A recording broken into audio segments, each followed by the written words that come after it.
شریعت محمدیہ صلی اللہ تعالی علیہ وسلم، دستور محمدی، قانون محمدی، آئین محمدی اور تقاضۂ حیات محمدی، اس کی بقا، اس کی سرفرازی، اس کی سربلندی کی ضرورت کے پیش نظر جناب امام حسین علیہ السلام نے اپنے سارے خاندان کا نذرانہ پیش کر دیا،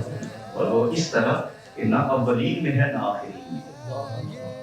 نہ اولین میں نہ آخرین میں۔ تو میں کسی وقت یہ سوچتا ہوں اور اسی پر تھوڑی سی آپ کی توجہ مبذول کرانا چاہتا ہوں کہ آپ کو اس کربلا کا منظر پیش نظر تھا، وہ آپ کی آخری منزل تھی، آپ کو سب کچھ علم میں تھا، تو شیر کو بچوں کو ساتھ کیوں لے کے گئے؟ زمانے کی نگاہ میں، آسمان میں، سورج اور قمر اور ستاروں نے جن کے سر ننگے نہیں دیکھے، ان کو سر ننگا پھرانے کے گھر سے ان کو جو وہاں لائے کیوں گئے؟ جس مقدس خاندان کی تطہیر کے لیے قرآن گواہیاں دے، انہیں دشت کربلا میں کیوں ہمراہ لائے؟ دراصل اس کی حکمت یہ تھی، ساری حکمتوں میں سے ایک حکمت کی ایک ادنا جھلک کر دوں، ہزار حکمتیں ہوں گی اور ہیں، مگر ایک ادنا حکمت کہ شاید اس لیے کہ جب اسلام مسلمانوں سے پھر اپنی عظمت کے لیے قربانی کا تقاضا کرے تو مسلمان اپنی جان کا نذرانہ لے کر میدان کارزار میں آئیں، تو انہیں جب اپنے بچوں کا خیال آئے اور پائے استقامت میں لرزش آنے لگے